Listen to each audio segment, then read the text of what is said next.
사람들이 잘 보고. 그런데 이제 우리 집에 이제 우리가 통치 지혜와 지식으로 가득 차 있고 상식적인 것으로 가득 차 있는, 그리고 우리가 행하는 그 고민하고 생각하는 대로 결과물이 나오고, 이 세계가 그렇잖아요. 근데 죽음의 세계는 그렇지 않거든요. 에스겔 보면 좀 무서운 게 나와요. 32장에 보면, 에스겔 32장에 그 세상을 호령하던 떵떵거리는 사람들이 어느 날 죽는 거예요. 뭐 이게 다 내려놓고 아무것도 없이, 그 뭐 왕이라고 더 많이 가져가는 것도 아니고, 아니면 세상을 호령하던 뭐 예를 들어서 뭐 알렉산더다, 뭐 그 사람이 다 갖고 가는 것도 아니고. 진시황전 가보셨어요? 진시황이 그걸 다 갖고 가겠다고 그 뭐 자기 부하들을 다 토기로 다 해가지고 막 산더미 같이 해가지고 무덤 속에 다 묻어버린 거죠. 그렇게 하면 갖고 갈 수 있을 줄 알고. 어림도 없는 소리. 그게 갈 때는 그 음부에 한번 나중에 32장 한번 읽어보세요. 어떤 사람이 굉장한 부귀영화를 누리다가 음부라고 하는 곳이, 지옥은 아닌 것 같아요. 음부라는 곳에 이렇게 갔는데, 거기에 자기 혼자 빈털터리를 이렇게 온 줄 알았더니 앞에 지보다 더 훌륭한 사람들이 다 빈털터리 와 있는 거예요, 거기. 그러니까 이게 쪼큰지 하나님의 쪼큰지 모르겠는데 이렇게 적혀 있었어요. 그 사람들 앞에 먼저 와 있던 사람들로 인해서 위로를 받으리라, 이렇게 해놨거든요. 무슨 위로가 돼? 나 혼자 빈털터리면 괴로운가? 다른 사람들은 먼저 와가지고 빈털터리를 이제 기다리고 있는 거죠. 말세의 심판 때까지 아마 기다리는 사람 같은데, 내가 어떤 연극에서 본 것 같은데 여기서 따서 그 연극을 만들었나 봐요. 죽어서 죽음의 세계로 딱 갔는데 아무것도 없이 가 있는, 히틀러도 거기 있고, 그리고 알렉산더도 거기 있을 거고, 징기스칸도 거기 있을 거고, 다 우리하고 똑같이 빈털터리로 가가지고 거기서 이제 기다리고 있는 그 세계에서 어, 아무것도 없이 그렇게 딱 머물러 있는, 말하려도 왜 이렇게까지 하는지 모르겠는데, 어, 계획, 그러니까 계획이에요.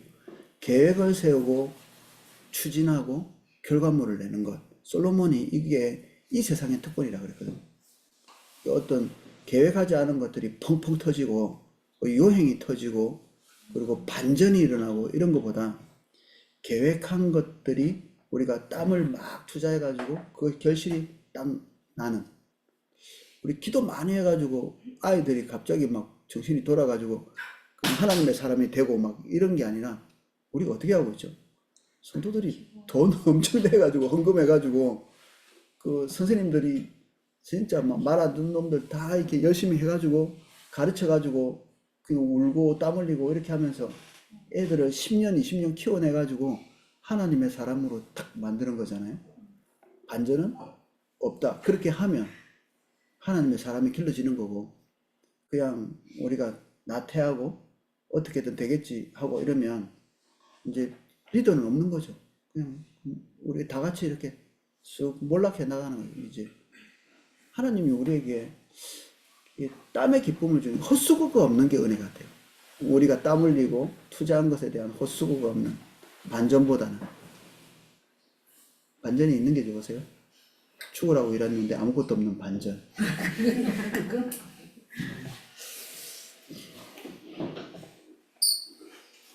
예배하면서 잠깐 생각나서 좀 나눠봤습니다.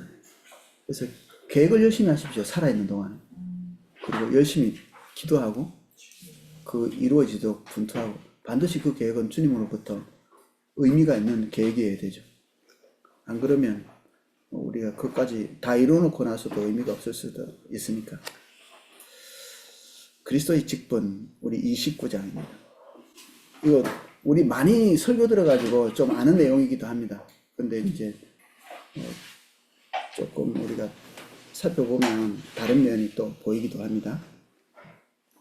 그리스도란 말 자체가 기름 부음 받았다, 그런 뜻이죠. 우리 많이 들어서 아시고, 기름 부음 받은 세 종류의 직분에 대해서도 아시죠? 뭐죠? 선지자, 제사장, 왕, 이 세 가지 직분이죠. 이 세 가지 직분들, 선지자는 하나님으로부터 오는 메시지를 백성에게 전달하는 것. 그리고 제사장은 백성들을 인도하고 또는 대표해서 하나님께 제사드리고 하나님께 찬양하고 어쨌든 백성에서 출발해서 하나님께로 가는 그런 존재로 왕은 하나님을 대신해서 백성들을 통치하고 하나님의 뜻대로 백성을 이렇게 돌보는 다스리는 그게 이제 구약의 가장 중요한 직분들이었죠. 그래서 이 중요한 직분들에 하나님의 기름을 붓는 것입니다. 그런데 예수님께서도 이런 그 직분을 가지고 계시고 이스라엘에게 있어서 이 세 가지 직분이 중요했던 것 같이 예수님도 그런 직분들을 가지고 계십니다.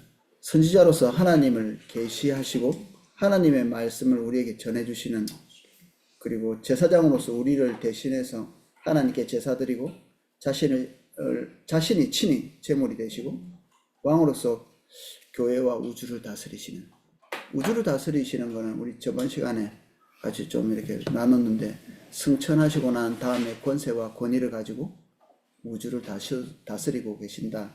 저번 시간에 좀 살펴봤습니다. 이 개요가 사실 오늘 나눌 전부네. 다 아신 겁니다. 수업이 끝났습니다. 188쪽. 선지자로서의 그리스도. 선지자 하면 떠오르는 사람들이 있죠. 1번 모세, 하나님의 뜻을 백성에게 계속 전했던 사람.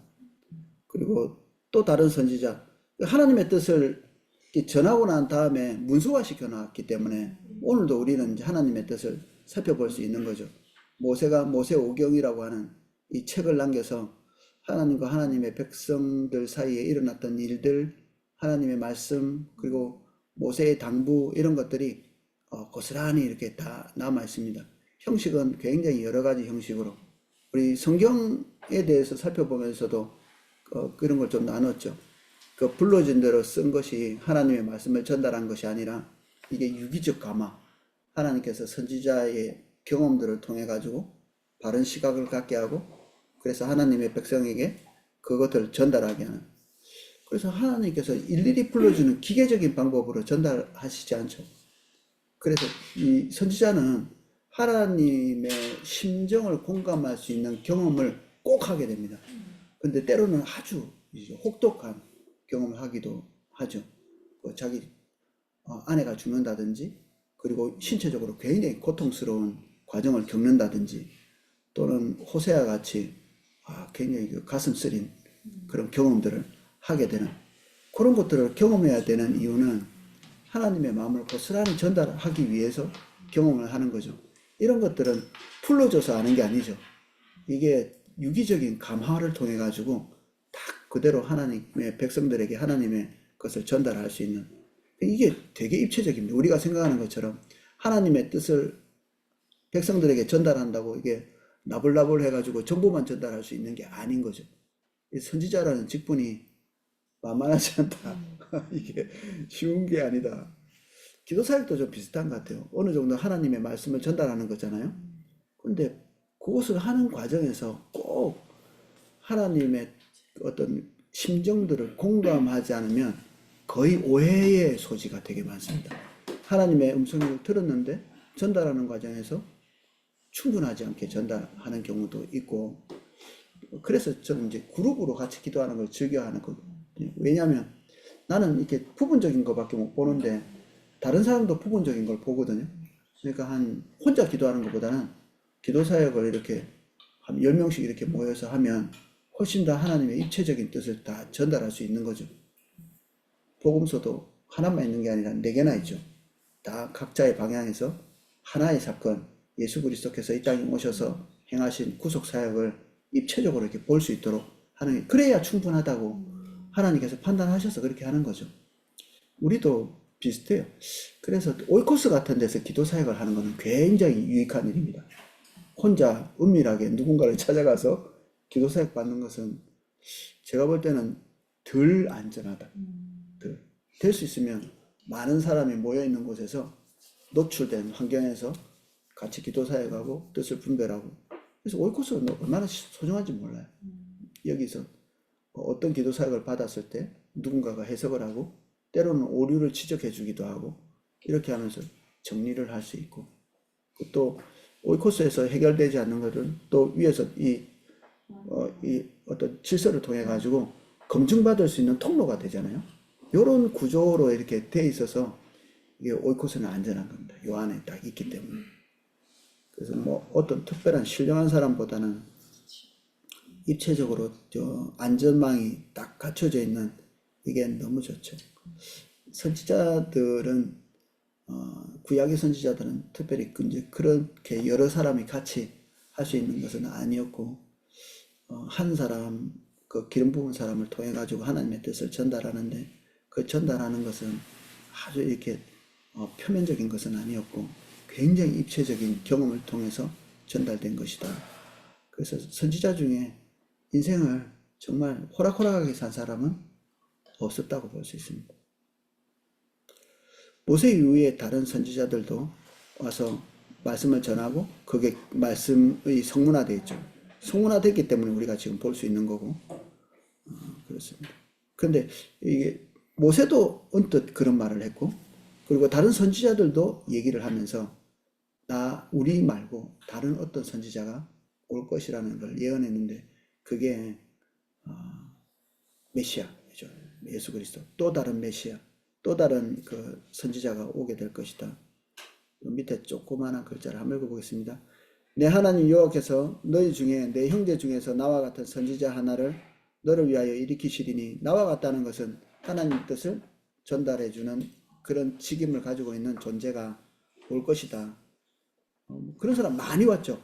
그런데 여기서 특별히 언급하고 있는 것은 메시아에 대한 특별한 선지자를 얘기하는 거죠. 너희는 그를 들을지니라 여호와께서 내게 이르시되 내가 그들의 형제 중에서 너와 같은 선지자 하나를 그를 위하여 일으키고 내 말을 그 입에 두리니 내가 그에게 명하는 것을 그가 무리에게 다 고하리라. 그래서 하나님의 모든 것들을 통찰해서 전달해 주는 존재 하나라고 얘기했기 때문에 다른 일단의 그룹은 아닌 겁니다.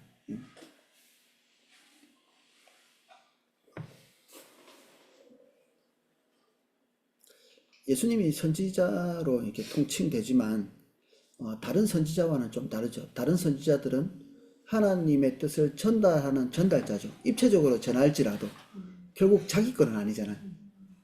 그 존재가 타락한 존재이고 그리고 범죄한 존재이고 불완전한 존재인데 하나님께서 전달자로 어느 날 불러서 쓰실 때 여러 가지 경험을 통해서 그나마 하나님의 것을, 하나님의 감정을, 하나님의 생각을 이해할 수 있도록 과정을 거친 다음에 이렇게 하나님의 말씀을 전하기는 해도 결국 전달자에 불과하잖아요. 근데 예수님은 그런 아주 표면적인 전달자는 아니었고 전달하시지만 자기 것을 전달하시는 자기의 존재가 말씀이셨죠. 그분은 말씀을 전달하는 자라고 표현하면 조금밖에 안 되는 겁니다. 그분 자체가 말씀이셨습니다. 진리를 전달하는 자가 아니라 그분 자체가 진리십니다. 진리. 존재가 진리다. 이런 게 내가 곧 법이다. 이렇게 하는 거하고 비슷하죠. 그 나쁜 놈이지. 그럼 내가 법이다 하는 그 사람은 지가 법이라고 이렇게 얘기하는 건 그 아닌 거예요. 틀린 겁니다. 짐이 곧 국관이라 하는 사람도 있었고. 그건 아닌 거예요. 지가 뭘 안다고. 근데 예수님만이 그게 가능하고 하나님만이 그게 가능하시죠. 모든 우주가 우리가 보고 있는 모든 것들, 우리가 알고 있는 인식하는 모든 것들이 출처가 어디예요? 하나님이세요. 하나님으로 출제했죠. 그래서 하나님께서 기준이시고 그래서 하나님의 것을 전달하는 선지자이면서도 본체이신 그 말씀의 본체이시기 때문에 완전히 다른 분이시다. 그래서 굳이 이 서신서는 예수님을 선지자로 소개하지 않는 경향이 있습니다. 잘 모르는 사람들은 선지자니다, 뭐 혹시 선지자가 아닙니까? 우물가 연인이 그랬죠. 내가 딱 보니까 선지자시네. 그 비슷한 면이 있었던 거죠. 선지자가 와서 했던 행동들, 그리고 통찰력들, 이런 것들.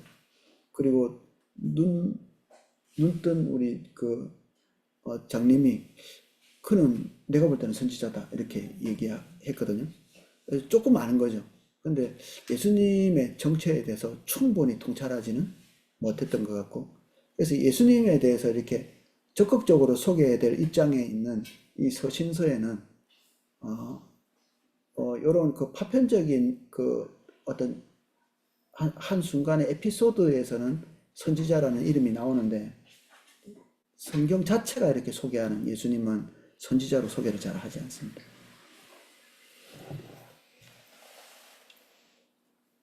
예를 들면 이제 여기 밑에 소개를 해놨는데, 더러는 세례 요한, 더러는 엘리야, 어떤 이는 예레미야나 선지자 중 하나이다. 예수님이 사람들이 나를 누구라 하더냐 이렇게 물으니까 요렇게 대답했는데 대체로 선지자들이죠. 그리고 그 중에 하나 아닐까요? 왜냐하면 하는 행동이나 그리고 메시지나 그리고 기적이 일어나는 거나 이런 걸로 볼 때 자기들이 알고 있는 지식 내에서는 선지자가 제일 근접한 직임이니까. 과부의 아들이 일어나니까 사람들이 그럽니다. 큰 선지자가 우리 가운데 일어났다. 하나님이 오셨네. 뭐 이런 말을 할 수는 없었고, 큰 선지자가 우리 가운데 일어났다. 그 아래 사마리아 여인은 주여 내가 보니 선지자로서이다. 그 밑에 소경이 그는 선지자라. 뭐 이런 고백들을 합니다. 사람들의 말 오병이어의 기적이 일어났을 때도 이는 참으로 세상에 오실 그 선지자라. 그 선지자가 올 걸 기대하고 있었던 거죠, 사람들이. 야, 지금 이 순간에 이 오병이어의 기적을 베푼 이분이 바로 우리가 기다리던 그분이구나. 그분 맞나요, 안 맞나요?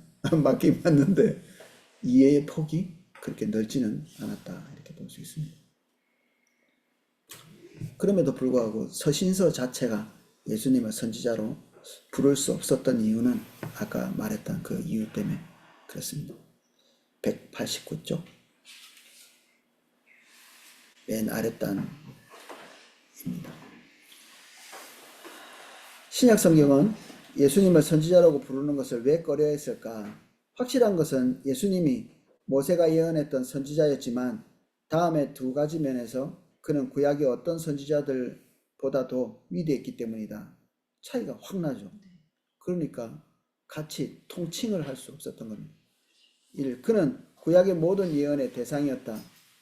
다른 선지자들은 예언을 했지만 예수님은 예언의 대상이셨죠.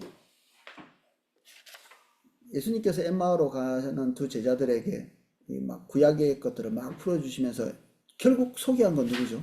예수님 본인 자신이었던 거죠. 문이 열어져서 예수님의 부활 사건 이런 것들 그리고 십자가 사건 이런 것들을 깨닫고 나서 그들이 다시 믿음을 회복하는 것들을 볼 수 있습니다. 190쪽 보면 2번 있습니다. 말씀 자체인 분이시다. 예수님은 단순히 하나님으로부터 계시를 전달하는 사람이 아니었고, 요거는 이제 다른 선지자들이 다 그렇죠. 그 자신이 하나님께로부터 온 계시의 근원이시다. 그분 자체가 계시의 근원이셨다. 다른 선지자들은 여호와께서 말씀하시되, 이게 엄청 중요합니다, 사실은. 여호와께서 말씀하셨기 때문에 권위가 있는 거거든요. 근데 여호와께서 말씀하셨다 이렇게 얘기하면서 자기 말을 하는 사람도 있는데, 그 사람들은 이제 거짓 선지자고, 그리고 여호와께서 말씀 안 하셨는데 자기 마음대로 뭔가를 말하는 사람도 올바른 선지자가 아니죠. 어쨌든 선지자에게 제일 중요한 것은 여호와께서 말씀하셨다고 하는 출처가 중요합니다. 인간 선지자들은 그렇습니다. 그래서 그 예언서들, 그 예레미야도 그렇고 그 에스겔도 그렇고 하나의 예언이 딱 주어질 때마다 여호와의 말씀이 내게 임하여 가라사대 이렇게 여호와의 말씀이 임하여 가라사대. 아니면 그 아모스 같은 경우에는 무슨 환상을 이렇게 보는데 하나님과 소통을 하죠. 이게 무슨 뜻입니까? 계속 반복해서 묻거든요. 결국 자기가 경험한 것들을 통째로 이렇게 기록해 가지고 백성들에게 전하든지 아니면 하나님께서 말씀하신 것을 담아서 고스란히 이렇게 전하든지 그렇게 했고, 예수님은 그런 것보다 더 근원적인 분이셨다. 그래서 예수님은 내가 내게 말하노니 이렇게 되죠. 출처를 자기 자신으로 해서 말씀하시는, 여호와께서 말씀하시되 이것보다 내가 내게 말하노니 내가 진실로 진실로 내게 이르노니 이런 식의 말씀들을 하십니다. 내가 진실로 진실로 얘기해봤자 누가 통하겠습니까? 예, 그냥 네 말씀을 하시는구나. 우리 세종시초서는 이제 10분 스피치라는 것은 서로를 이해하는데, 그리고 또 자기 것을 굳이 숨기는 것을 미덕으로 아시는 분도 있는데, 그러면 다른 사람이 나를 사랑하기가 엄청 어렵습니다. 여러분도 다른 사람 사랑하는 게 어렵죠? 왜 어렵습니까? 몰라서. 근데 다른 사람이 나를 사랑하는데 어려움을 겪으면 됩니까? 안 됩니까? 이기적인 사람은 지가 하든지 말든지, 나를 미워하든지 말든지, 그럼 그 사람 죄 짓는 건데. 그래서 나에 대해서 충분히 좀 알려줄 필요는 있는 것 같아요. 내가 이래서 이래 이렇게 얘기해주면 상대방이 나에 대해서 관용할 자세가 돼 있거든요. 옹졸하지 않습니다. 성도들이 옹졸한 사람 잘 없어요. 잘 몰라서 그렇지. 나에 대해서 충분히 알려주고, 그리고 상대방에 대해서도 좀 알려고 하고, 그러면 좋죠. 우리 얘기를 하는 것도 도움이 되는데, 우리 얘기를 할 때 알려줄 수 있는 건 뭐죠? 나의 세계죠. 나의 세계. 예수님이 자기 얘기를 할 때는 우주를 알려주시는 겁니다. 창조주께서 이 우주에 속해 있는 진리를, 우리는 우리 얘기 해봤자 진리인 것도 있고 아닌 것도 있고, 그렇죠. 대체적으로 이해는 하지만 다 수용할 수는 없는 것도 상당히 많습니다. 눈물 흘리면서 얘기하는데 어떨 때는 욕할 때도 있습니다. 이걸 가지고 눈물 흘리냐, 이런 회개해야 될 거를 눈물 흘리고 있으면 안 되죠. 그래서 예수님과 우리는 격차가 너무 많아요. 똑같은 행동을 해도. 분노도 예수님은 해도 되는데 우리는 하면 안 됩니다. 예수님은 하면 공의가 나오거든요. 우리가 하면 뭐가 나옵니까? 죄만 나오면 죄만 잔뜩 쏟아져 나오는 거예요. 화내면 안 돼요. 감정이라고 막 내는 사람이 있거든요. 내 감정이야 이렇게 어디서 배우셔가지고. 네, 마지막 블록입니다. 190쪽. 하나님을 우리에게 계시하고 하나님의 말씀을 전하는 선지자에 대한 넓은 의미에서 예수님은 물론 우리의 참된 선지자시다. 그는 모든 구약의 선지자들이 그들의 말과 행실을 통해 예언했던 바로 그분이시다. 두 번째, 제사장으로서의 그리스도, 세 가지로 요약을 딱 해놨습니다. 제사장이 해야 될 일은 하나님을 찬양하고 백성들을 대표해서 하나님을 찬양하고, 그리고 제사를 드리고, 그리고 백성을 대표해서 하나님 앞에 나가죠. 하나님 앞에 나간다. 사이 좋은 사람은 공간을 같이 써도 안 불편하죠. 사이 좋은 사람. 저도 총각 때 친구하고 같이 자취를 같이 했었거든요. 불편한 사람하고 못하죠. 그래도 제일 친한 친구랑 같이 이렇게 같이 방을 쓰고, 그래도 힘들죠. 같이 어느 시점에 가니까 별로 안 친한 게 느껴지더라고. 친하다고 생각했는데 어느 정도였구나. 그래서 다락방, 그 방에 달린 방이 원룸인데 거기에 지구몬 같이 다락방이 하나 있었는데, 저는 맨날 거기 가서 주인이 난데 그 친구 보고 그 구석에 너는 저기 처박혀 있으라고 말을 못 하잖아요. 제가 처박혀가지고 이렇게 들어가서 공유할 수 없는 게 있습니다. 아내하고는 안 그러죠. 그 안방을 같이 씁니다. 방이 옛날보다 더 좁아서 사이가 훨씬 좋아져야 됩니다. 그 성막은 하나 덜렁, 방이 여러 개 아니에요. 들어가면 그 네모난 그 방 하나예요. 거기서 원래는 어떻게 해야 돼요? 하나님의 백성이 몽땅 들어가가지고, 그리고 하나님의 임재가 거기 계시고 거기서 하나님과 교제하는 거예요. 원래는 에덴이었죠. 에덴에서 인간과 하나님이 그렇게 행복하고 그 죄 없이 그냥 같은 공간에서 교제하면서 이렇게 지냈던 거죠. 근데 한 공간에 문제가 생기면, 관계에 문제가 생기면 둘이 같이 있을 수 없죠. 뭐가 생겨야 돼요? 칸막이. 이렇게 칸막이. 그게 휘장이에요, 휘장. 하나님이 계시는 곳과 그리고 인간이 들어갈 수 있는, 그것도 인간이 다 들어가지도 못해요. 거기. 왜냐면 거기까지도 들어갈 입장도 못 되는 거예요, 우리가. 그러니까 제사장만 이제 거기서 섬기고 이제 백성들은 저 뜰에서 그냥 있는 거예요. 그래서 그 제사장이 대표로 들어가서 나올 때까지 이게 무사히 나와야 될 텐데 이렇게 떨면서 들어가는 거죠. 그 들어갔다 죽을 수도 있고 다 들어보셨죠? 방울 달고 들어가고 또 줄 달고 들어가서 끄집어내고 뭐 이런 식이죠. 그러니까 교제라는 이미지 자체가 굉장히 무서운 이미지로 돼 있죠. 오, 하나님 잘못 봤다가 죽을 수도 있어. 하나님 입장에서요. 그만큼 간절히 보고 싶은 겁니다. 이 죄로 물들어 있는 인간이라도 그 교제를 단절하고 싶지 않은 게 하나님 뜻인 거죠. 그래서 예수 그리스도께서 십자가에 달려 죽으시고 난 다음에 제일 먼저 일어났던 사건이 기억나시죠? 휘장이 위에서부터 아래로, 아래서부터 위로, 위에서부터 아래로 찢어졌죠. 이게 칸막이하고 같이 서로 나눠져 있던 지성소에 계시고 그리고 성소에 있던 인간이 이제는 그 칸막이 없이 같이 만나는 겁니다. 원래 원룸에 있어야 될 존재였죠. 하나님하고 우리가 같은 공간에서. 우리 제사장들은 1년에 한 번씩 백성들을 대표해서 나아갔는데 그래도 그분도 완전하지 않으니까 그 제사장 위임식 같은 거 하는 거 보면 하나님께서 정결함에 대해서 그 제사장이 되게 많이 요구하신다 이런 생각이 듭니다. 온몸을 삭도로 다닙니다. 온몸 다 삭도 해가지고 면도하듯이 머리끝부터 발끝까지 이렇게 뭐 머리를 미는 건 아니었죠. 싹 밀어내죠.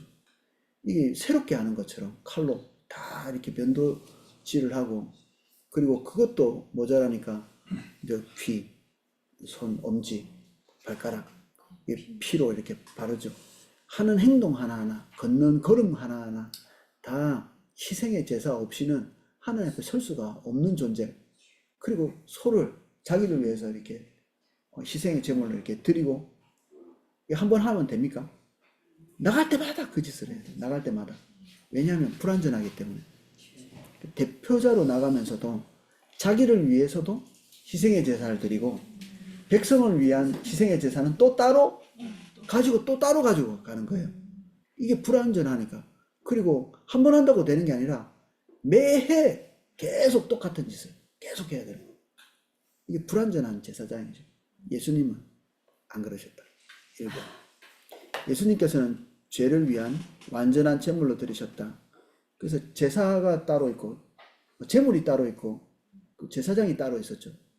근데 이 예수님께서는 본인이 스스로 제물이 되시고 온전한 제물이 되시고 그리고 본인이 완전한 제사장이 되셔서 하나님께 나아가서 우리를 대표해서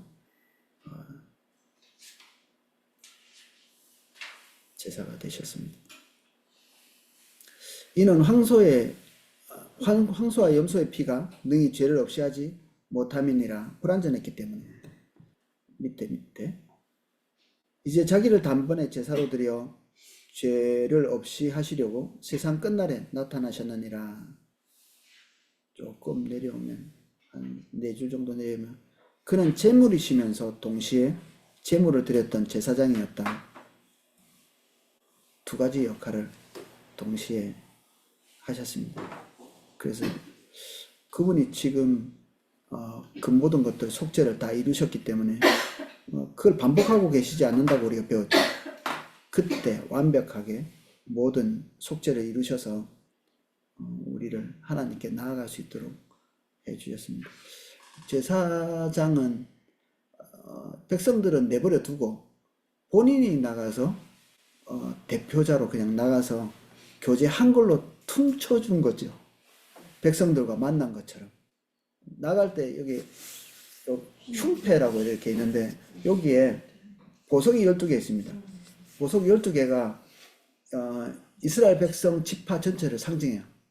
원래는 이스라엘 전체가 그냥 나가야 되죠. 맨 얼굴로.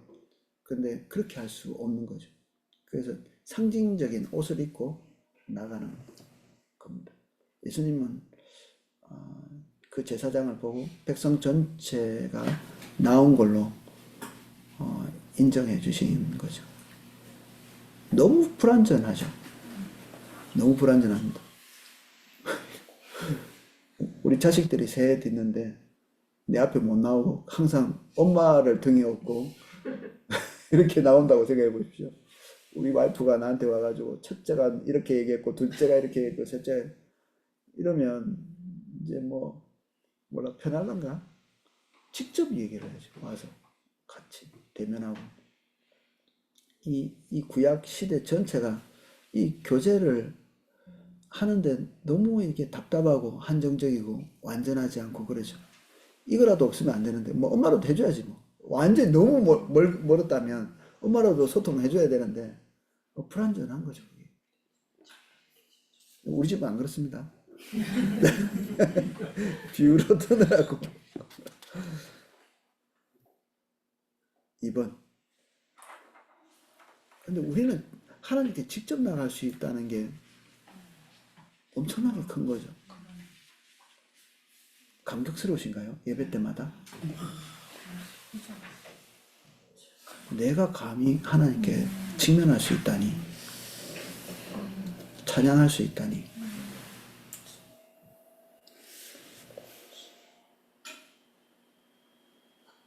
담대히 나가라고 성경은 우리에게 권면하고 있습니다.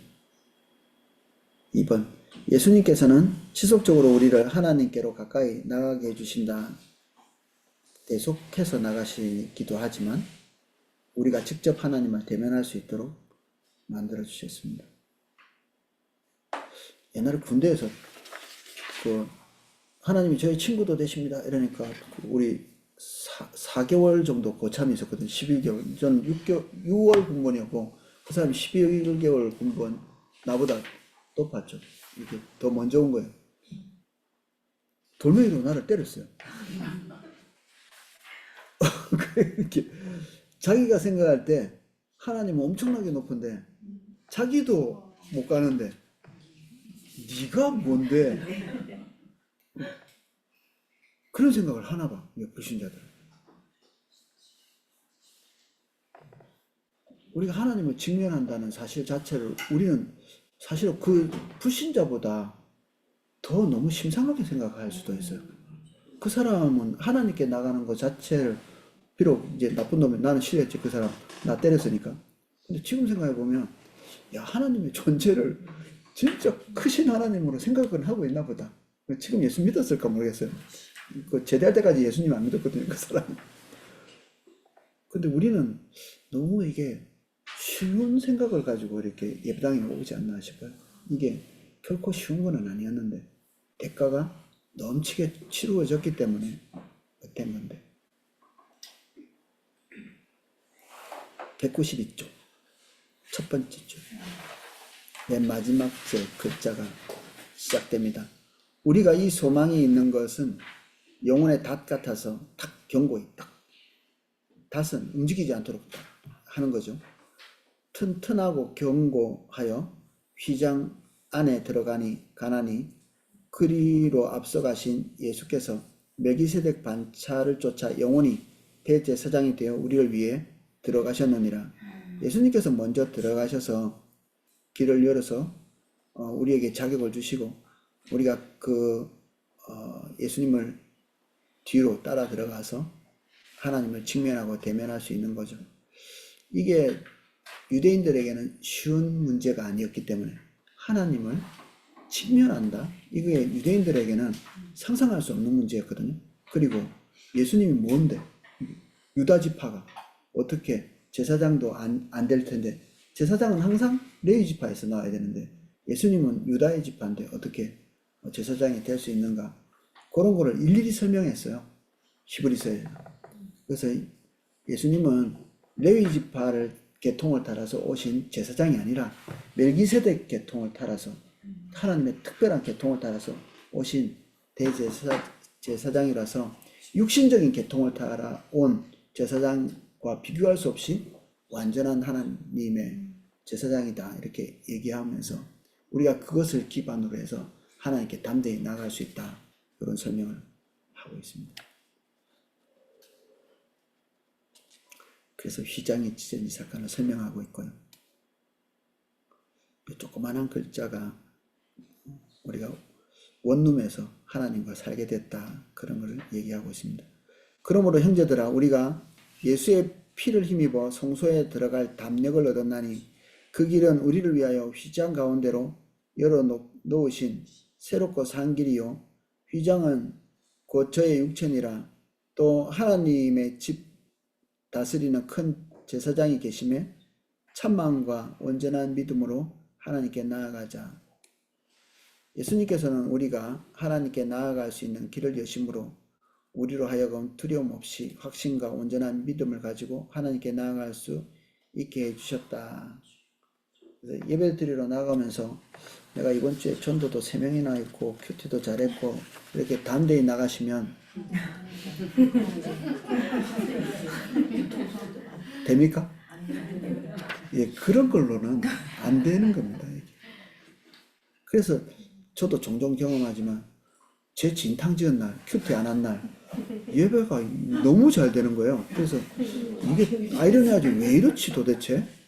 평소에 내가 좀 이쁘게 살았을 때 하나님의 임재가 별로 없을 때도 있고 그거를 이렇게 분석을 해보니까 죄 지었을 때는 주님 엄청 의지하지만 내가 주님의 보혈 아니고서는 주님께 설 수 없습니다.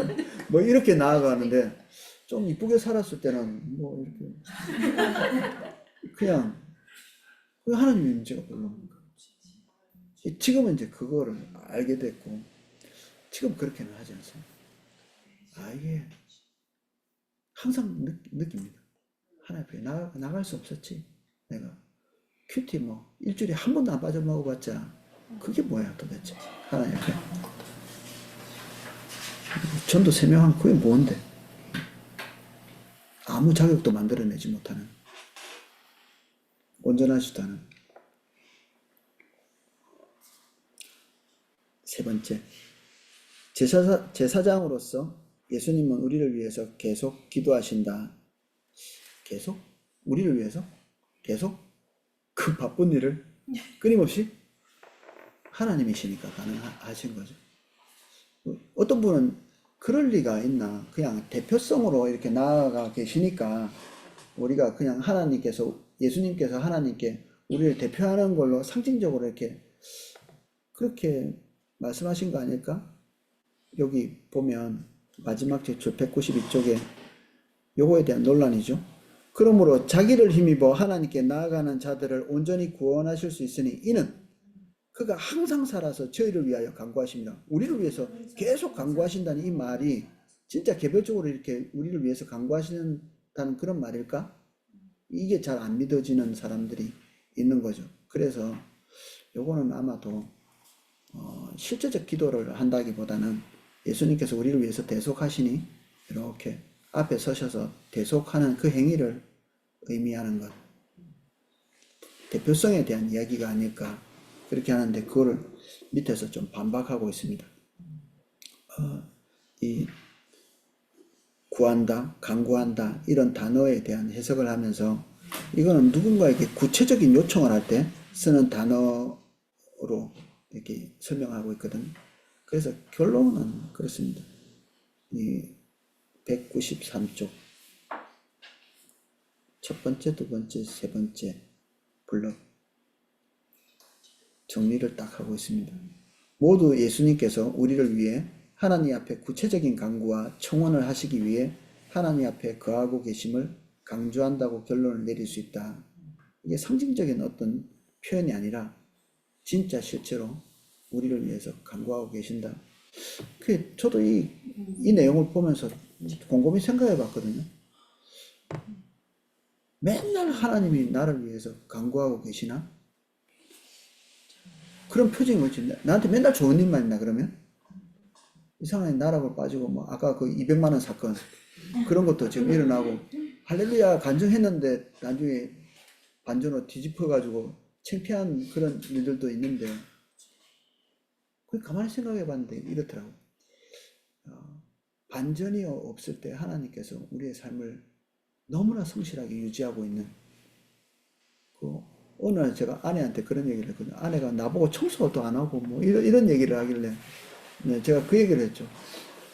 우리 집에 목욕탕에 머리카락이 365일 한 번이라도 이렇게 그냥 아무 일도 없는데 머리카락이 그냥 없어지지 않는다. 내가 들어갈 때마다 당신이 이렇게 머리 샤워하고 나오면 내가 두 번째 들어가가지고 샤워하면서 깨끗하게 다 치워놓고 그리고 이게 1년이 지나면 그 하수도 구멍이 막히게 돼 있거든요. 이렇게 저절로. 그거 내가 칫솔로 다 깨끗하게 이렇게 주기적으로 들어가서 하기 때문에 물이 숭숭 빠지는 거지. 누군가가 계속 청소를 하고 있기 때문에 그냥 하는 거지. 이게 이 목욕탕 조그마한 목욕탕이 유지가 되는 거지. 그냥은 없죠. 그냥. 저는 어렸을 때 어머니가 아버지하고 싸워가지고 하루 동안 가출한 적이 있어요. 밥을 안 해주시고 저도 버리고 그냥 하루 동안 가출. 배가 고프니까 이제 부엌에 들어가 봤죠. 난 부엌에 들어가면 항상 먹을 게 어디서 나와요? 부엌에서 나오니까 나는 부엌에 먹을 게 많은 줄 알았어요. 들어갔더니 아무것도 없네. 아니 아무것도 없는 이 부엌에서 이때까지 내가 먹고 사는 게 여기서 다 나왔는데 그때 충격을 받았습니다. 와, 부엌에 아무것도 없다니. 하루 동안. 그게 이제 하루 만에 돌아오셨어요. 뭐. 그 부엌 사람이 칼로 물 뺏기지 뭐. 그래 들어가서 느낀 그 충격. 이게 그냥 나오는 게 아니었구나. 우리가 일상이 계속되고 그리고 죄를 지어도 죄를 짓고 회개할 수 있는 힘을 또 주시고 실수했는데 만회가 되고 그리고 궁지에 몰려있는데 다시 회복할 힘을 주시고 이게 여러분들 기도 끊임없이 하시나요? 그럴 때도 있지만 안 그럴 때가 훨씬 많거든요. 그런데도 궁지에서 뭘 이렇게 일어나죠. 가만히 있으면 또 회복될 힘이 생겨요. 그래서 저는 어떨 때는 좀 그거 믿고 나태할 때가 있습니다. 에라 모르겠다. 그 낙심될 만한 일인데 막 기도 막 열심히 해가지고 이렇게 회복 그럴 수도 있는데 널브러져 있으면 시간 지나면 또 저절로 회복되더라고. 그래서 벌떡이 나가지고 나오기도 하고 그래서 낙심을 별로 안 무서워하게 됐어요. 뭐 그렇게 하는 게 정상인가? 이제 저는 그렇게 하고 있으니까 생각해 보면 예수님이 간구하고 계셨구나. 우리를 위해서. 그냥은 없다. 수채구멍이 그냥 깨끗해지지 않듯이 그냥 되는 건 없다. 이 부엌에서 맛있는 음식이 그냥 나오지 않듯이 우리가 영적으로 회복되고 또 어제 무너졌는데 다시 일어서고 하는 것이 그냥 되는 것이 아니다. 다 출처가 있는데 여기였구나. 출처가 오늘 우리가 본 게 이 출처였습니다. 예수님이 하나님 앞에서 끊임없이 우리를 위해서 간구하시는 것 때문에 우리가 일어난다. 그냥 안 일어난다. 우주가 그냥 생겼다는 바보들이 있는데 엔트로피 법칙은 점점 좋아지지 않고 나빠지게 돼 있고 질서 있는 쪽으로 되는 것이 아니라 질서가 없는 쪽으로 되는 것이 자연스러운 일이고 우리가 하나님을 향해서 경건하게 살도록 되어 있습니까? 막 나가게 되어 있습니까? 막 나가는 게 정상이에요. 아무렇게나 사는 게. 아침에 새벽에 일찍 일어나서 기도에 나오게 됐습니까? 계속 자게 됐습니까? 자는 게 정상이죠. 육신적으로 사는 게 정상적인 겁니다. 여기 나와 있는 게 정상이 아니고 무슨 일이 일어난 겁니다. 지금 여러분들이 집에서 그냥 이렇게 안 있고 TV 보고 안 있고 여기 나오도록 무슨 일이 일어나고 있기 때문에 지금 일어난 겁니다. 여기에 나와 계시고. 그래서 뭔가 선하게 되고 질서 있게 되고 완전하게 되고 회복하게 되는 거는 그냥은 아니다. 주님 때문이었군요. 그동안 몰라봬서 죄송합니다. 예.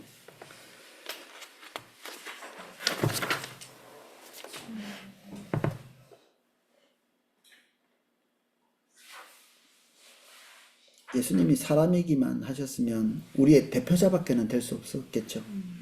근데 그분은 하나님이셨기 때문에 동시에 하나님 안에 있는 하나님의 뜻을 기반으로 해서 뭐 많이 구한다고 다 들어주시나요?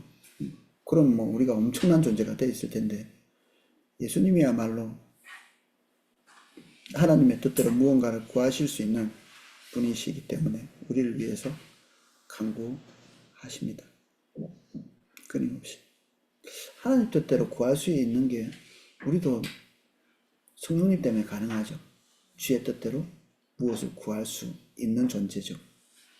아무렇게나 막 구해서 그냥 쓸모없는 기도만 잔뜩 하는 게 아니라 성령의 인도를 따라서 기도할 수 있도록 우리를 격려해 주시고 다행이죠. 하나님께 나가는 것도 헛수고 잔뜩 할 수도 있는데 그렇게 안 되도록 해주셨습니다.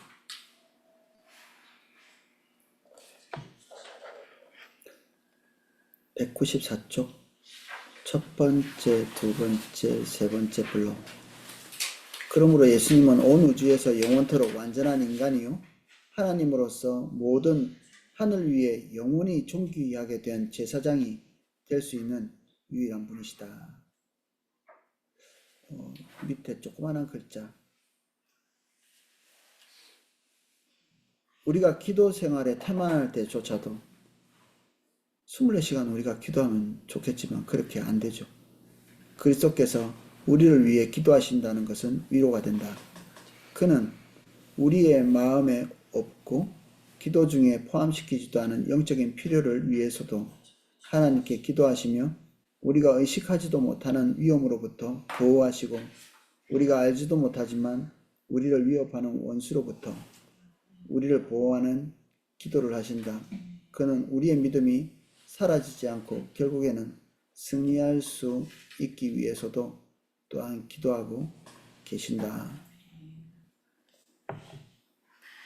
하나님, 우리가 직분이라는 게 희한합니다. 제가 포도나무에서 제일 먼저 맡은 직분이 차량 운행이었거든. 차량 운행.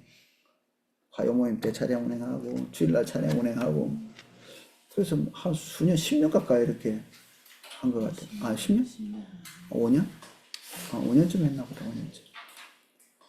근데 사고가 안 나고 그리고 신방 다니면서 제가 사고 낸 일이 잘 없고 지금 기억나는 거는 어디 양로원에 전도하러 갔다가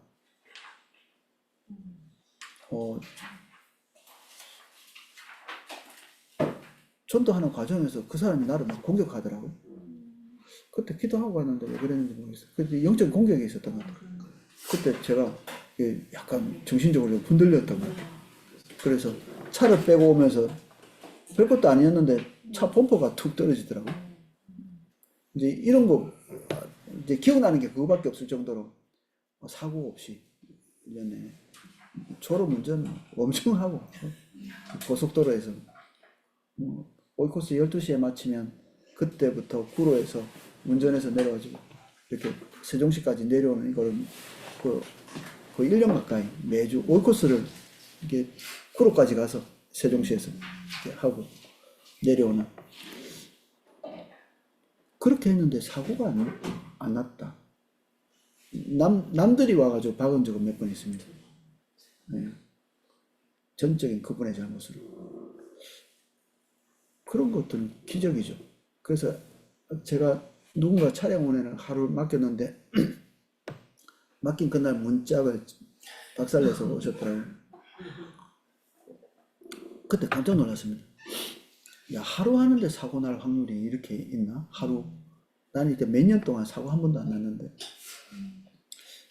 내가 잘해서 그런 생각이 조금도 안 들고 이게 은혜가 와서 보호하고 계셨다는 생각들을 하게 됐습니다.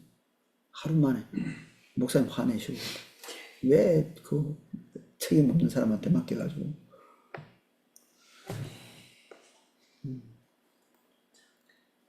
그래서 하나님이 여러분들 지키고 계십니다.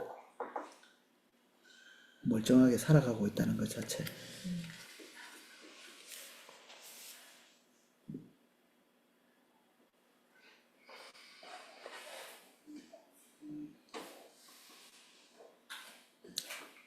(195쪽) 왕으로서의 그리스도.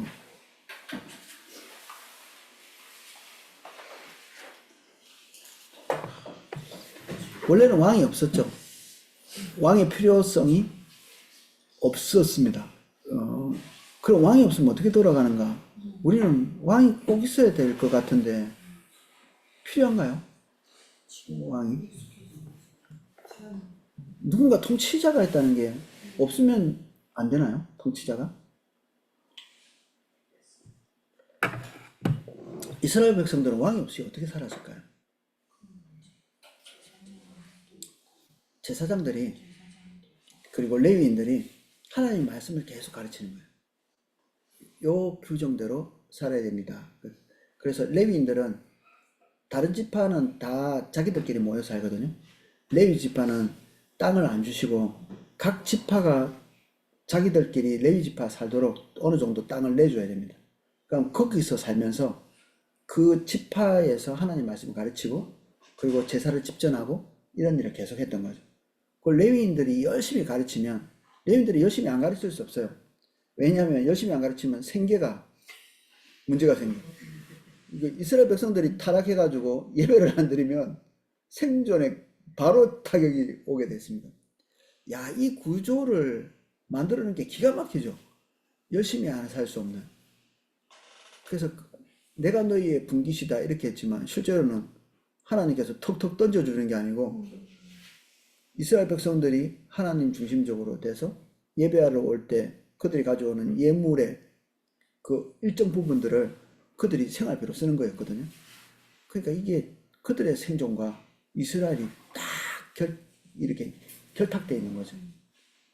그렇게 해가지고 하나님이 눈에 보이지 않는 하나님이 그들을 통치하실 수 있는 거죠.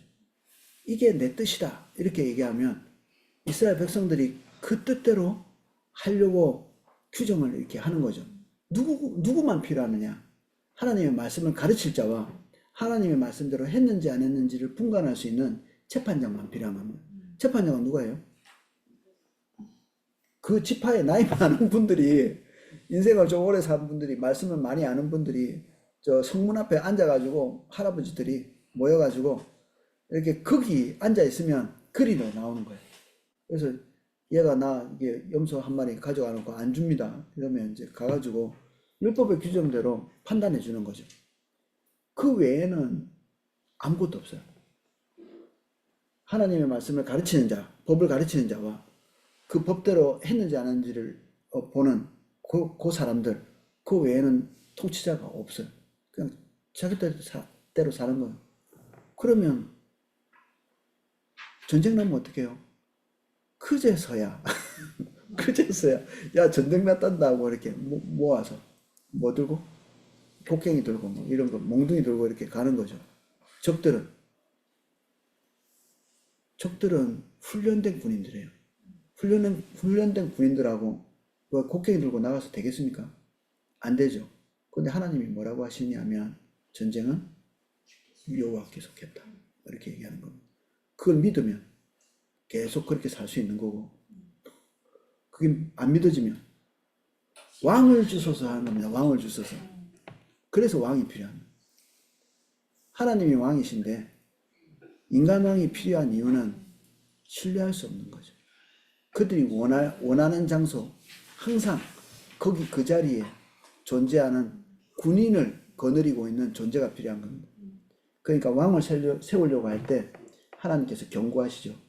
너희들 이쁜 딸 그리고 든든한 아들 다 뺏어가서 자기 부하로 삼을 것이고, 너희들이 제일 좋은 거 다 뺏어가서 그 사람이 첩보할 거고, 그리고 땅도 제일 좋은 거 자기가 가져갈 거고, 너희들 위에 군림할 거고, 그거 괜찮냐? 괜찮다고 해요.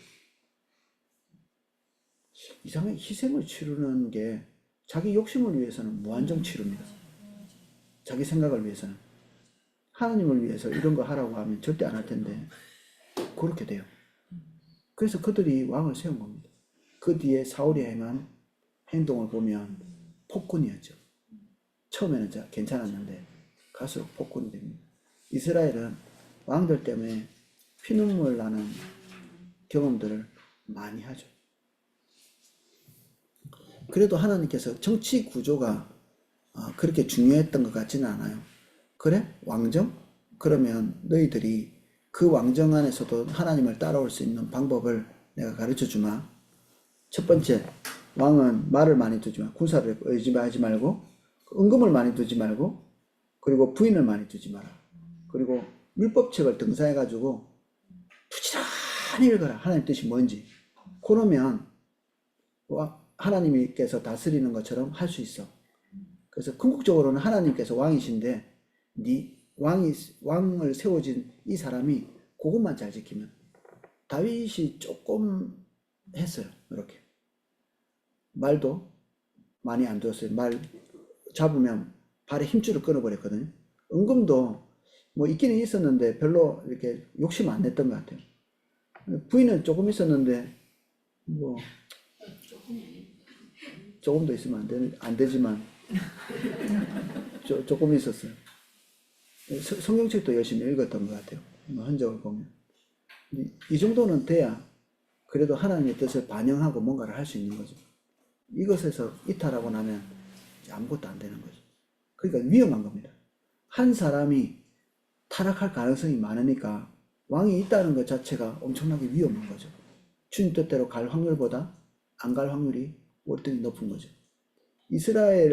북이스라엘과 남유다 이렇게 나눠져 있었잖아요. 솔로몬 이후에는 나눠졌거든요, 국가가.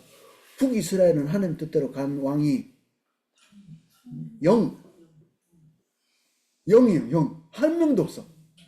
남유다에서는 그래도 가끔 몇 사람 나오는데 히스기야도 나오고 요시야도 나오고, 이제 그것도 전체에 비해서는 너무 조금밖에 안 나온 거예요. 다 자기 권력으로 다스리고 그렇게 했죠. 하나님 뜻보다는.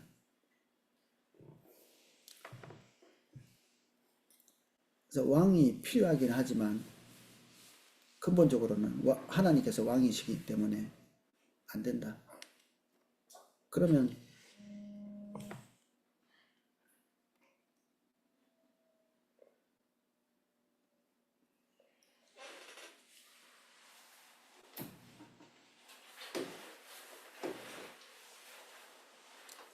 우리 아래 블록 195쪽 마지막 블록 두 개인데 마지막 블록을 한번 읽어보겠습니다.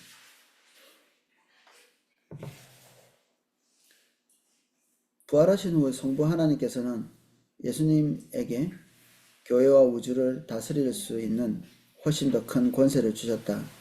하나님께서는 그를 살리셔서 하늘에서 자기 오른편에 앉히사 모든 정사와 권세와 능력과 주관하는 자와 이 세상뿐 아니라 오는 세상의 모든 이름 위에 뛰어나게 하셨다. 우리 저번 시간에 했던 승천 부분에서 이게 같이 봤습니다. 예수님께서 영광과 능력으로 다스리기 위해 재림하실 때 백성들은 교회와 우주 위에 있는 그의 권세를 더욱 온전하게 인식하게 될 것이다. 예수님이 우리의 왕이 되시고 통치자가 되셨다. 그날에 그가 만왕의 왕이요 만주의 주이심이 드러나게 될 것이며 모든 무릎이 그 앞에 꿇게 될 것이다. 아, 예수님이 이런 분이셨구나. 이분이 선지자이시고 제사장이시고 그리고 왕이시구나. 더 충격적인 것은 다음 겁니다. 예수님이 가지고 계신 모든 직임이 우리에게도 중대한 영향을 끼치는 거죠. 우리도 예수님과 함께 그 위치에 서서 그런 기능을 할 수 있는 겁니다. 이게 충격적인 거죠. 어찌 이런 것이 우리에게 있을 수 있을까? 이게 우리의 소명. 예수님이 어떤 분이신지를 보면 우리의 소명도 보이죠. 아, 우리가 비슷하게 그런 기능을 할 거기 때문에 우리의 신분 안에 선지자의 역할, 제사장의 역할, 왕의 역할이 우리 신분 안에 있습니다. 원래는 아담이 그런 역할을 했었죠. 처음에는 하나님의 뜻을 세상 만물에게 전달하고, 그러니까 선지자의 역할, 하나님의 뜻을 전하니까 하나님 뜻대로 통치하니까 왕의 역할을 한 거죠. 그가 뭐 제사는 필요 없었죠. 왜냐하면 죄가 없으니까, 속죄의 제사가 필요 없으니까 찬양하고 하나님과 교제하고 이 제사를 드리는 거죠. 그러니까 그가 아담이 선지자요 제사장이요 왕의 역할을 했다면 하나님이 인간에게 그거를 기대하셨던 겁니다. 그 원래 이게 뭐 없던 게 뻥 생긴 게 아니라 원래 기대했는데 인간이 거기서 이탈해버린 거죠. 아담이 잘 감당하다가 죄 가운데 들어가면서 그 모든 것들을 상실해버렸죠. 직분의 상실. 첫 번째 블록, 두 번째 블록, 세 번째 블록에 요것만 한번 읽어보겠습니다. 죄가 세상에 들어온 후에 타락한 인간은 더 이상 선지자로서의 역할을 할 수 없게 되었다. 하나님 뜻을 알아야 선지자가 되는데 안 되니까 그게. 그들이 하나님께 대한 거짓된 정보를 믿고 뱀의 정보를 믿었죠. 다른 이들에게 거짓되게 말했기 때문이다. 하와가 거짓되게 말했을 겁니다. 아담에게. 또한 죄가 그들을 하나님 앞에서 쫓아내었기 때문에 하나님을 대면해야 제사장이 되는 거지. 제사장으로서 하나님께 나아갈 수도 없었다. 왕으로서 피조물을 다스리는 대신에 피조물의 잔인함에 메인바되어 홍수, 가뭄, 비생산적인 토지, 그리고 독재자들에 의한 시달림. 하나님께서 그들을 지으신 대로 인간의 존귀함은 죄로 인하여 상실하게 되었다. 원래 인간이 말하면 땅이 말을 듣고 짐승들이 말을 듣고 식물도 말을 들어야 되는데 그렇게 안 하고 있죠. 고귀한 신분이죠. 선지자, 제사장, 왕. 그게 우리에게 있었는데 이것이 통째로 상실되어 버렸다. 근데 예수님께서 오셔서 이 새 직분의 완전한 본이 되어주셨죠. 197쪽 보면 이 직분을 우리가 본 것처럼 완전하게 회복하셨습니다. 그리고 우리는 예수님이 회복하신 그 직분을 감당할 수 있는 존재로 부름받았습니다. 197쪽 세 번째 블록. 그러나 놀랍게도 그리스도인으로서 우리는 이 새 역할에 있어 불완전하긴 하지만 지금부터 그리스도를 본받기 시작한다. 우리는 복음을 세상에 전해서 하나님의 구원의 말씀을 사람들에게 알림으로써 선지자 역할을 한다. 신자나 불신자들에게 하나님에 관해서 진실하게 말할 때마다 우리는 선지자적 임무를 완수하고 있는 것이다. 두 번째, 우리가 제사장인가? 또한 베드로가 우리를 왕같은 제사장이라고 했으므로 우리는 제사장이다. 그냥 선언을 해버렸죠. 제사장이라고. 예수님은 우리로 하여금 영적인 성전으로 나아가도록 하시고 하나님이 기쁘게 받으실 신령한 제사를 드릴 거룩한 제사장이 되도록 하신다. 띄엄띄엄 읽어보겠습니다. 치성소에 들어갈 수 있고 제사장만 할 수 있죠. 우리 하나님의 면전 앞에 설 수 있기 때문에 치성소에 들어갈 수 있습니다. 그 이름을 증거하는 입술의 열매인 찬미의 제사를 하나님께 드릴 수 있죠. 제사장만 할 수 있는. 우리의 선행이 하나님을 기쁘시게 하는 제사가 된다 이렇게 했죠. 우리가 하는 행동으로 하나님께 제사를 드리는 겁니다. 오직 선을 행함과 서로 나눠주기를 잊지 말라. 이 같은 제사는 하나님이 기뻐하셨느니라. 우리가 하는 행동 그리고 선행 이것이 하나님이 받으시는 제물이 되어서 하나님을 기쁘시게 한다. 이게 제사장의 기능인데, 그러므로 형제들아 내가 하나님의 모든 자비의 하심으로 너희를 권하노니 너희 몸을 하나님이 기뻐하시는 거룩한 산 제사로 되어 우리 자체를 제물로 그리고 하나님께 드리는 제사로 드리라 이렇게 얘기하고 있습니다. 예수님하고 거의 흡사한 기능을 하도록 요청하고 있죠. 그럼 우리가 왕이 될 상인가? 우리가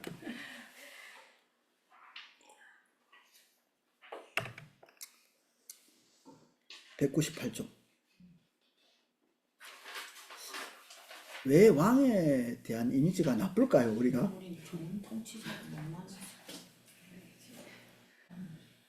퍼뜩 떠오르는 이미지가 별로 안 좋죠. 통치자는 우리가 감시의 대상이죠. 저놈이 또 이게 이상한 짓을 하지 않나. 이게 우리나라만 그런 게 아니라 전 세계가 다 그래요. 믿을 수 없어. 그러니까 감시하는 이 시스템을 엄청 잘 만들고 요게 잘 돼 있는 국가는 조금 깨끗하고 요게 잘 안 돼 있는 국가는 뭐 엉망진창이에요. 그래요.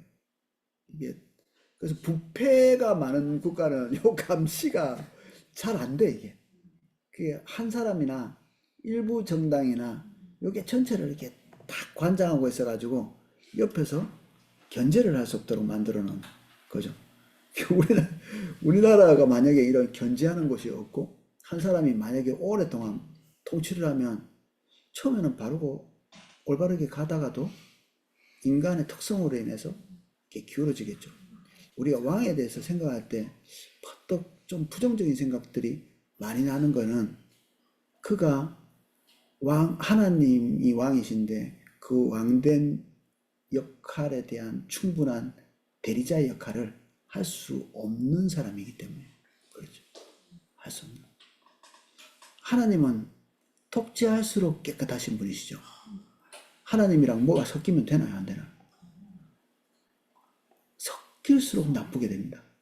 순도 100%에서 섞일수록 99, 98 이렇게 되는 거죠. 인간은 독재할수록 심각해집니다. 큰일 납니다. 독재하면.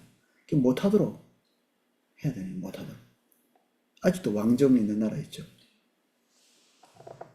우리 동생이 카타르에 있는데 좋아하더라고요. 근데 자기네 나라만 좋아해. 이렇게 전기세 안 내고 뭐 안 내고. 근데 전기세를 안 내고 뭐 이렇게 학교는 공짜로 다니고 뭐 나태하게 살 수 있는 국민들이 나태하게 살 수 있는 그건 있는데 그것과 비교할 수 없이 더 많은 것들을 왕 혼자 다 드시고 계십니다. 그 아프리카에 어떤 나라가 놀라운 나라가 있습니다. 우리하고 저기 GNP가 똑같아요. 전체 국민 총생산 이게 똑같아요. 소비가 엄청 나가지고 근데 국민은 떼거리가 없이 굶어. 대통령 혼자 다 들고 가시는 거야. 대통령 혼자서 몽땅 거의 대부분. 이제 이런 이미지들 이제 제가 극단적인 예를 들었는데 그런 이미지가 우리에게 있기 때문에 그 우리나라 왕들도 만만치는 않았죠. 예, 그런 분들이 또 해오셨기 때문에 조금만 정상적으로 활동하시면 성군이 되십니다.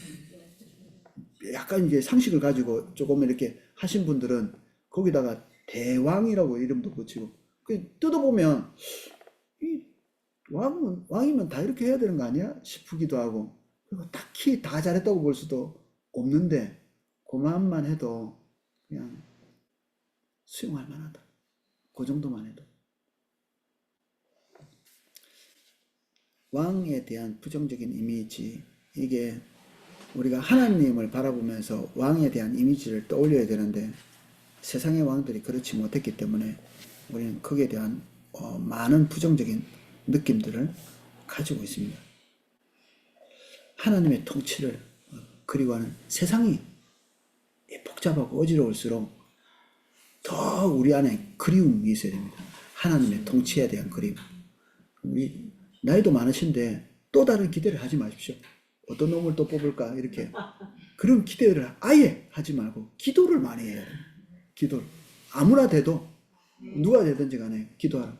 누구 잘 뽑으란 말은 없는데 기도하라는 말은 있거든요. 그 진짜 나쁜 사람들이 로마의 황제들 우리나라의 어떤 분도 로마의 황제보다는 낫지 않았을까 싶습니다. 그 못된 것들 그리고 기독교에 대해서도 아주 불선한 태도를 가지고 있었던 왕들이 대부분이었거든요. 근데 교회의 지도자들은 그것에 대해서 갈아엎어 이렇게 얘기 안 하고 기도하라. 그게 훨씬 더 강력하고 효과적이라는 것을 가르친 거죠. 우리가 가지고 있어야 될 생각이 그겁니다. 믿는 자가 투표를 잘해야지. 해야지. 그거보다 마음의 그 자세를 하세요. 그러니까 내가 원하지 않는 사람을 그냥 투표하는 게 더 나을 수도 있습니다. 내가 원하는 사람을 뽑히면 기도 안 해요. 알아서 잘하겠지 싶어요. 전 자기가 원하지 않는 사람을 뽑고 기도 열심히 하라고 할 것 같아요. 기도 열심히 하라고. 그게 올바릅니다. 느부갓네살을 통해서 하나님이 함께 하시고 다리오를 통해서 하나님이 함께 하시고 온갖 몹쓸 인간들이 세상을 통치할 때 하나님 당신의 일을 하셨거든요. 알렉산더가 하나님의 사람이었나요? 그가 헬라 세계를 통일하고 나서 사도 바울이 그 그 문화를 통해 가지고 복음을 강력하게 전했거든요. 이게 너무 희한하지 않았네? 이게 섭리예요. 섭리. 하나님의 섭리가 모든 악 위에서 통치를 해 나가시는 거죠. 우리는 정치인을 믿습니까? 하나님 그 위에 계신 하나님 통치를 믿습니까? 통치를 믿는 거죠. 하나님의 통치를. 그러니까 선거보다 기도가 더 중요한 겁니다. 내 아버지가 너를 여기 세우지 않았으면 너는 없었어. 예수님의 견해였습니다. 빌라도는 자기가 예수님을 쥐락펴락하는 줄 그렇게 얘기했는데 예수님은 사실 권위상으로 밑에 있는 거잖아요. 이렇게 재판을 받고 계시니까. 근데 예수님이 거기서 선언하시죠. 예수님은 눈이 흐려지지 않으셨어요. 그 상황에서. 아이고 좀 잘 봐주세요. 내가 사실 억울하거든요. 아니 그렇게 안 하셨어요. 지금 되고 있는 것 억울한 상황이라고 데모 안 하셨어요. 지금 하나님께서 하고 계신 거죠. 그 위에서 통치하고 계신 겁니다. 그러면 우리 생각이 이 국제적인 일을 볼 때, 우리 대한민국에 있는 일을 볼 때 생각이 좀 달라질 수 있는 겁니다. 우리는 약소국이라 약소국의 입장에서 많이 생각합니다. 우크라이나 같은 것도 러시아가 큰 나라가 작은 나라를 침공해가지고 괴롭히네? 이런 생각을 할 수도 있거든요. 근데 하나님께서 심판하실 때 언제 약소국이 강한 나라를 친 적이 있나요? 이스라엘 백성들이 하나님의 책망을 받을 때 단 한 번도 약한 나라에게 진 적이 별로 없고요. 아이성 전투에서 그런 일이 좀 있었죠. 조그만한 건데 그걸 점령하지 못하고 진 적이 있었습니다. 그런데 대부분은 이집트, 아시리아, 바벨론 이런 국가들, 로마, 어마어마한 국가들, 그런 국가한테 그냥 모질게 책망을 당하는 거죠. 그러면 우리가 이렇게 생각하면 될까요? 강한 나라, 약한 나라 괴롭혔네? 아니요. 하나님이 치신 겁니다. 이렇게. 그럼 일본하고 우리나라 구조는 어떻게 생각하셔야 돼요? 아, 또 생각이 또 달라지신다. 우리가 그래서 이게 그 베이컨이라는 사람이 동굴의 우상이니 극장의 우상이니 하는 겁니다. 인간은 절대로 객관적일 수가 없습니다. 안 객관적입니다. 다른 나라가 약한 나라 쳐들어가면 나쁜 놈들인데 우리나라가 다른 나라 쳐들어가면 진취적 기사입니다. 이게 우리가 객관적이지 않은 걸 얘기하는 겁니다. 우리나라도 정벌 같은 거 많이 했거든요. 우리가 다른 나라 침범에 들어가지 못한 이유는 아이고 형편이 안 되네. 형편이 안 돼서 그렇습니다. 형편이 될 때마다 많이 하셨어요. 우리 조상님들이 그런 일을. 만만한 것들끼리는 맨날 싸우잖아요. 우리 삼국 아시죠? 이렇게 고려 백제 신라죠. 만만한 것들끼리 맨날 싸워. 그래가지고 조금이라도 더 많이 걷어오려고. 그게 국부를 만드는 방법이었기 때문에. 그래서 하나님의 섭리 속에서 이해를 하지 않으면 세상의 편견 속에 휩쓸려 갈 가능성이 되게 많습니다. 하나님은 우주의 통치자이시다. 우리나라의 통치자만 되셨으면 되게 좋겠다. 이스라엘 백성들이 그렇게 생각했거든요. 근데 하나님이 노예 생활을 통해서 채찍도 때리셨지만 학습도 시킨 겁니다. 너희 나라 위에 계시는 하나님이 아니야. 하나님이 어디 계세요? 그들이 끌려간 바벨론의 그발강 강가에서 하나님의 임재가 나타났어요. 에스겔. 와, 저는 남아프리카 공화국에서 예배드리면서 깜짝 놀랐습니다. 포도나무에서 드리던 이사야 60일을 남아프리카 공항에서 드렸는데 하나님의 임재가 있는 거예요. 하나님 거기 계신 거예요. 언제 오셨을까요? 저를 따라오셨을까요? 원래 계셨을까요? 거기 하나님의 임재가 있다면 우리 성도님들하고 터키 가서 예배드렸거든요. 새벽에 너무 행복한 느낌. 이슬람인데 뭐 이슬람 느낌 하나도 안 나고 하나님이 여기 계신 그 알라의 땅인가요? 거기가? 아닙니다. 이거. 독도는 누구 땅입니까? 빨리 대답하십시오. 자꾸 이상한 얘기 하시면 안 됩니다. 하나님의 백성들이 독도는 우리 땅이라고 자꾸 그러시면 안 되십니다. 이 하나님의 땅이고, 그럼 우리가 주님 앞에 적당한 사람으로 보여야 그 땅에서 안 쫓겨납니다. 이스라엘 땅입니까? 예, 하나님 땅입니다. 다 입주자에 불과합니다. 그냥 전세 들어 사는. 하나님께서 마음에 안 드시면 야, 방 빼라. 야, 방 빼라.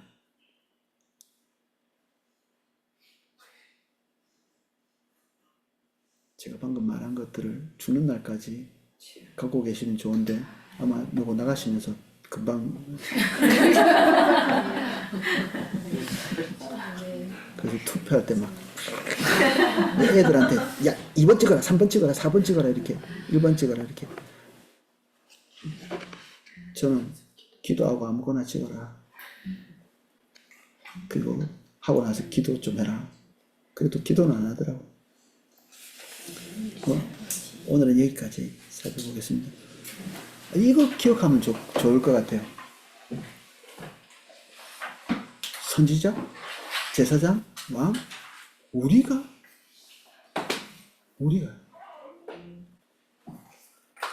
예수님이 가지고 계셨던 모든 종류의 직분들을 우리가 누릴 수 있게 되었습니다.